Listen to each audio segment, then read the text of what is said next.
Bonjour à tous, j'espère que vous allez bien. Alors aujourd'hui on se retrouve pour une vidéo où l'on va parler d'ouverture et on va regarder une ouverture côté noir et aujourd'hui on va regarder la Caro-Kann variante d'échange. Alors pourquoi est-ce que j'ai voulu faire cette vidéo?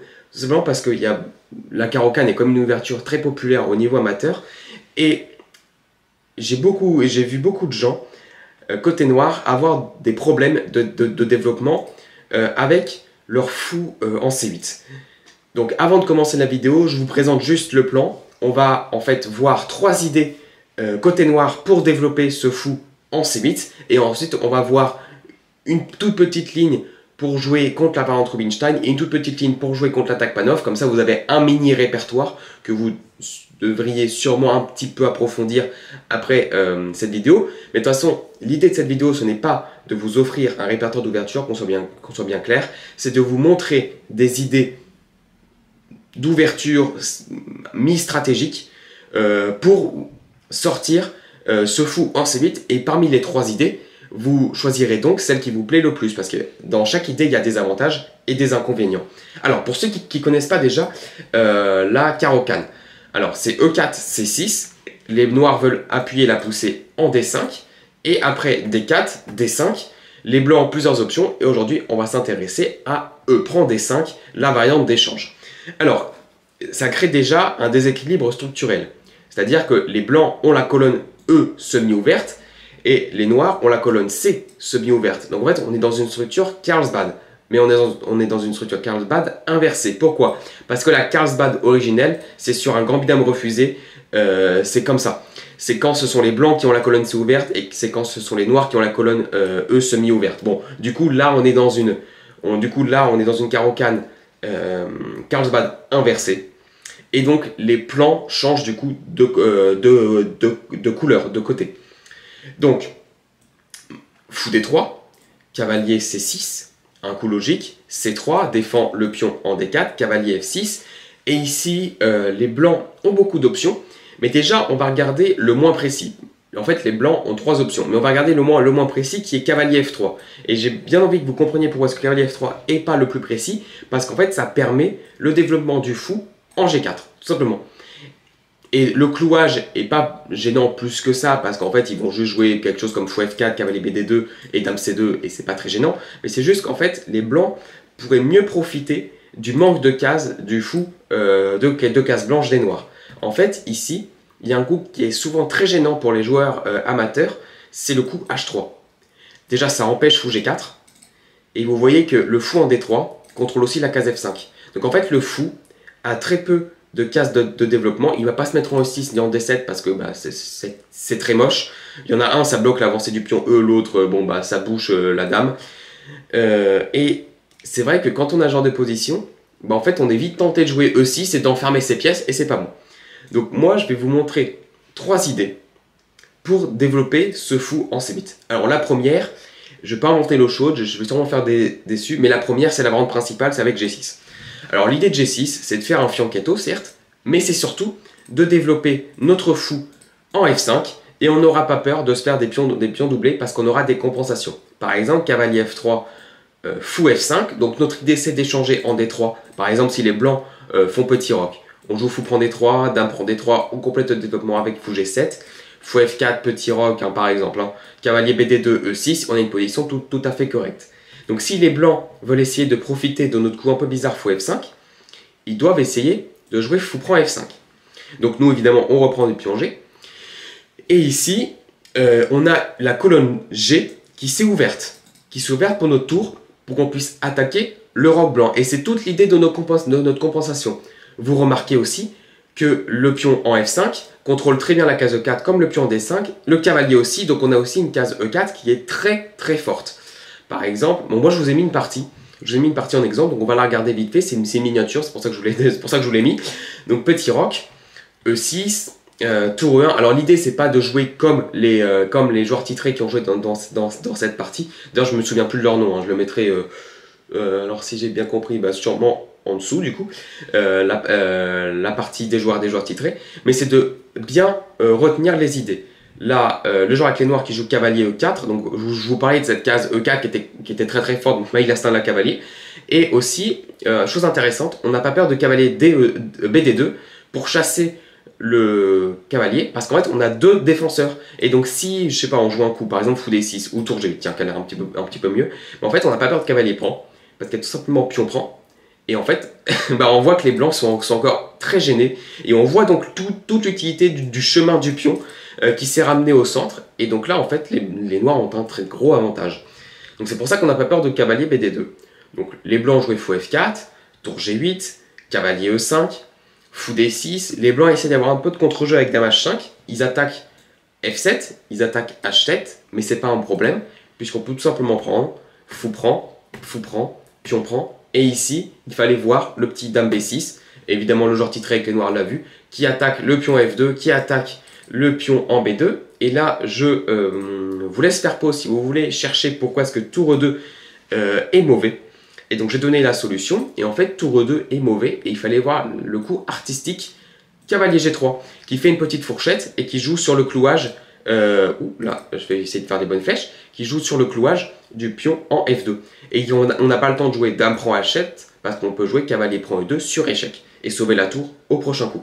Donc c'est pour ça qu'ici, le joueur avec les blancs a joué dame E2, donc un coup de repli, c'est bien, hein, il est venu en H5, on ne sait pas trop pourquoi, il revient en E2, donc on sait déjà que son plan d'attaque est tombé à l'eau. Grand roc, on a là, oui, là les noirs n'ont pas peur de faire grand roc, parce que les blancs n'ont plus assez de pièces à l'attaque, et surtout ils sont en avance d'attaque. Par exemple, les blancs n'ont pas le temps de jouer A4, A5, A6, tout simplement parce qu'en fait on pourrait doubler les tours et on serait en avance. Et vous voyez que le cavalier en E4 est bien placé parce qu'il empêche les pousser avec G3 vu que le pion est cloué. Donc cavalier A3 a été jaune dans la partie, tour G6, les noirs veulent simplement doubler les tours, roi G2, tour DG8, tour G1, cavalier prend F2, cavalier B5, cavalier prend H3 et les blancs ont abandonné parce qu'en fait ils ne peuvent pas prendre à cause de tour H6 qui menace, enfin qui est échec et mat au prochain coup. Donc moi ce que j'aime bien dans cette partie, donc je vais monter très vite fait, mais en fait c'est qu'on a l'impression que tout s'est fait de manière limpide et très simple. Et donc ça vous montre un exemple de partie sur l'idée avec G6 et fou F5. Ok, donc deuxième idée, donc après fou D3, cavalier C6, C3, cavalier F6, H3, le coup très embêtant, j'ai une deuxième idée pour vous, qui est la ligne avec E5. Alors, c'est une ligne, donc on met directement la pression sur le pion en D4, donc les blancs sont obligés de prendre, cavalier prend, et c'est une ligne pour ceux qui aiment bien jouer avec les pions isolés. Si vous n'aimez pas jouer avec les pions isolés, je vous conseille soit la ligne, soit la première idée avec G6, soit la troisième idée avec E6, qu'on verra après. Alors, ici, déjà on menace le fou en D3. Et pour comprendre pourquoi est-ce que les blancs vont le donner, dans la plupart des cas, il faut comprendre pourquoi est-ce que dame E2 ne fonctionne pas. Parce qu'en fait, ici, on a le très joli cavalier E4, qui a un bon sacrifice de pion, qui a un bon gambit. Fou prend E4, pion prend, dame prend, fou D6. Et toute l'idée du gambit, c'est que F4 ne fonctionne pas, serait quasiment perdant, enfin serait déjà perdant, à cause de dame H4 échec. Cloue le pion en F4, pour pas que les noirs, puissent prendre le cavalier, roi F1, petit roc. Et là, pour le pion donné, on a 3 pièces de développer, le roc fait, donc c'est un autre coup de développement, donc on a 4 temps de développement en plus. Le roi blanc est déroqué, bon, vous pouvez... Je suis pas étonné, je crois que l'ordi met dans cette position plus 3 pour les noirs, quelque chose comme ça. Bon, en pratique, c'est peut-être pas aussi flagrant, mais c'est quand même un bon avantage pour les noirs. Donc c'est pour ça que les blancs peuvent pas jouer dame E2. Et donc du coup, la plupart des gens avec les blancs vont jouer cavalier F3 et vont vous donner la paire de fou. Ok, maintenant vous avez la paire de fou et l'avantage d'espace pour le pion isolé.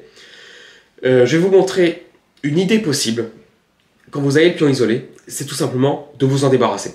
Mais de vous en débarrasser, pas en l'échangeant, pas en poussant, mais juste en le donnant. Par exemple, fou D6, petit roc, fou G5, attaque le pion indirectement, parce qu'ils veulent jouer fou prend F6 et dame prend D5. Et ici, on a le coup de Marlou, on a le coup H6. Et en fait, c'est une provocation, et on lui dit, vas-y, prends F6, qu'on rigole un peu. Donc, les blancs prennent en F6, dame prend F6, dame prend D5. Jusque-là, on a donné un pion, ça paraît vraiment bizarre. Tour D8. Et là, je regardais aussi une partie que j'ai un peu améliorée grâce aux analyses de l'ordinateur, mais en gros, j'ai une variante assez jolie à vous montrer. Bon, elle est rare parce qu'elle arrive quand même au 14e coup. Mais par exemple, ici, donc l'autre menace de tour D8, c'est jouer fou H2 échec. Donc les blancs peuvent dégager leur dame et souvent ils vont la dégager en H5 parce qu'en fait le problème c'est que s'ils vont en B3 qui paraît logique, en fait on a tout simplement fou prend H3 qui est l'autre menace et après G prend dame prend F3. Donc c'est pour ça que généralement quand ils dégagent leur dame, ils peuvent pas la mettre sur la colonne D pour défendre le cavalier parce qu'il y a toujours fou H2 échec. Donc généralement ils vont défendre le cavalier en H5 et ici on a un très beau coup qui a un coup d'ordi, qui est G6. Donc, l'idée, c'est de donner le pion H6 pour s'ouvrir la colonne H. Parce qu'en gros, l'idée, après, dame prend. On va jouer roi G7, tour H8 pour se donner la colonne H ouverte. Ensuite, vous avez vu qu'on avait des thèmes possibles avec fou prend H3.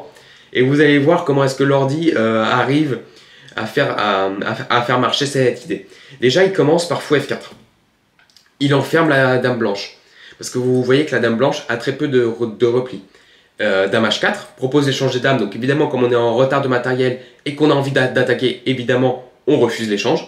Et on joue G5. La dame a très peu de cases et elle joue donc dame H5. Et ici, on joue roi G7, qui est un coup beaucoup plus menaçant que ce que vous pensez. Parce qu'en fait, ici, on menace tour H8, qui enfermerait la dame.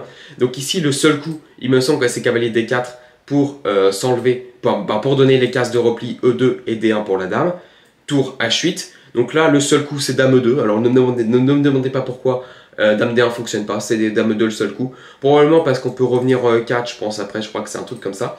Fou prend H3 ici, on sacrifie des pièces, on démolit le roc. G prend, tour prend, on a une pièce nette de moins. Dame E4 pour contrôler la case H1, tour à H8, et j'ai arrêté l'analyse ici, parce que bon, on est quand même très très loin, on est au 21e coup, donc les chances que vous ayez de jouer cette position côté noir sont assez faibles. Donc c'est toujours très intéressant de comprendre que vous pouvez complètement attaquer le roi noir, le roi blanc, grâce à votre paire de fous. Et donc ici l'ordi mais évidemment égal, hein, évidemment, mais c'est hyper compliqué à jouer, ça peut rebondir dans tous les sens, bref. Si vous aimez les parties d'attaque, et bien du coup je vous conseille cette variante. Et donc maintenant, on va voir la troisième idée. Donc après E prend D5, C prend D5, fou D3, cavalier C6, C3. Là, je vais tout le temps montrer des variantes avec cavalier F6, qui semble logique. Mais ici, j'ai vu une variante assez marrante. J'ai vu une partie de Carlsen assez drôle contre Wesley So, qui a duré 16 coups. Donc c'est pour ça que je voulais vous la montrer, où il a joué E6. L'idée, c'est de jouer cavalier E7, suivi de cavalier F5. Et en fait, le fou en C8 va ne nous servir à rien. Et on s'en fout complètement. Et donc, on préfère cette manière de cavalier plutôt que le développement traditionnel avec cavalier F6. Souvent parce qu'en fait, le cavalier sera plus actif en F5 qu'en F6. Wesley So qui a continué par fou F4. Fou D6 propose l'échange. Et là, Wesley So qui sort une nouveauté théorique qui joue fou G3. Bon, bah, à la limite, pourquoi pas. Normalement, dans la théorie, il faut plutôt prendre, mais bon, on n'est pas là pour faire de l'analyse théorique. Fou G3, cavalier GE7, cavalier F3, petit roc et cavalier F5. Et donc maintenant, on voit que on veut vraiment s'en prendre au fou en G3, et donc les blancs ont décidé de doubler les pions et de nous dégrader la structure de pions, parce qu'on a un pion isolé, on a des pions doublés, et donc on pourrait se dire quelles sont les compensations des noirs. Et bien encore une fois, on a un très bon contrôle de la case E4, aussi de la case G4. On a la colonne E ouverte, vous me direz les blancs aussi.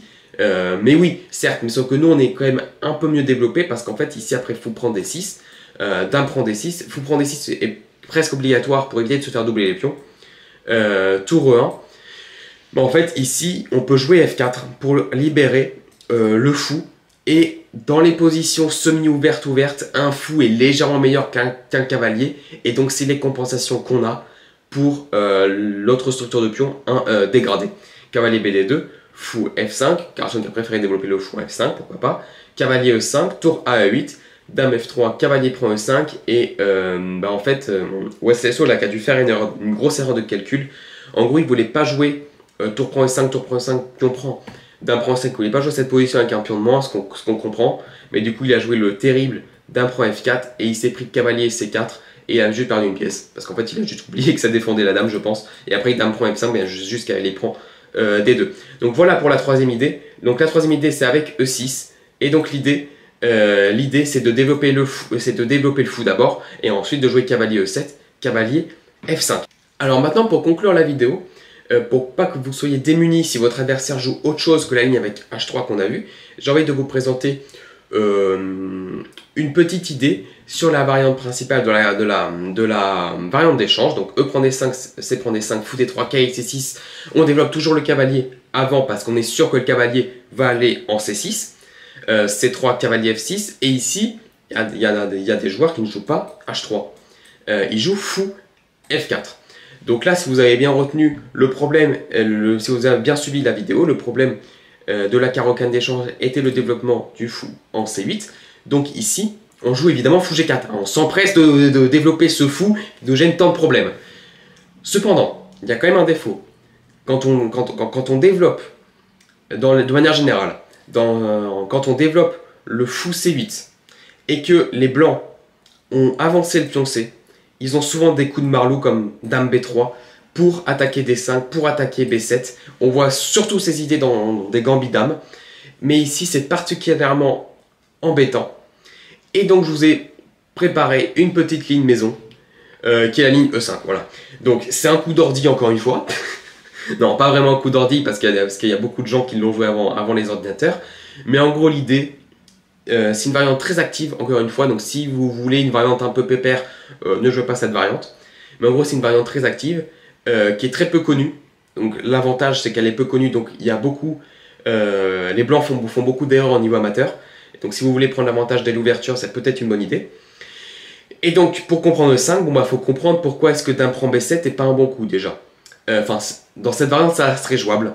Mais en gros, après E prend F4, dame prend C6, fou D7, dame A6, tour B8, les noirs ont énormément de compensation pour pion sacrifié. On voit qu'ils sont plus actifs. On voit qu'ils ont tout simplement la colonne B pour eux. Ils vont mettre le fou en E7 et jouer petit roc.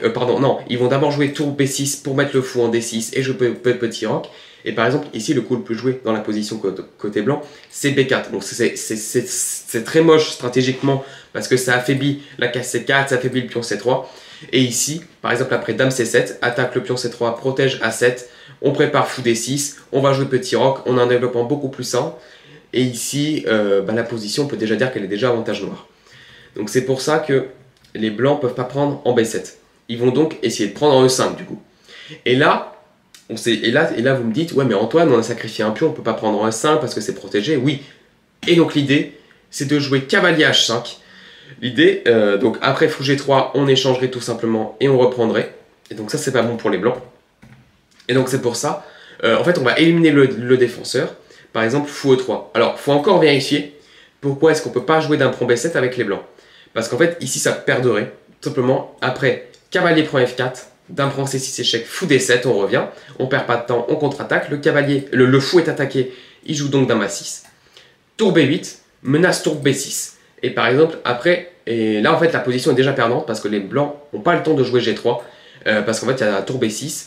La dame est attaquée, par exemple, prise A7. Et cavalier prend D3, qui gagne.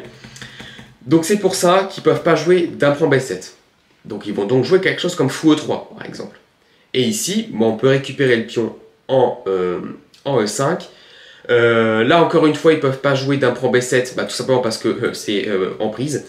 Donc ils vont jouer fou B5 échec. Et on peut continuer par cavalier C6. Et encore une fois, on a une position avec un pion isolé. Donc si vous aimez bien les positions avec pion isolé, avantage d'espace, cette variante est faite pour vous, sinon il faudra en choisir une autre.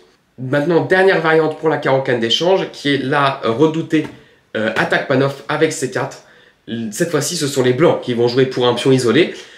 Donc l'idée, c'est de vouloir échanger le pion de l'aile contre le pion central, et donc d'avoir avec les blancs un développement harmonieux des caisses actives, qui est une variante assez redoutée niveau amateur, parce qu'en fait, les blancs ont un jeu très facile. Et donc moi je vais vous proposer une variante, encore une fois une variante active. Par exemple, donc on va jouer cavalier F6 pour défendre en D5, cavalier C3, et là la plupart des joueurs ici jouent E6.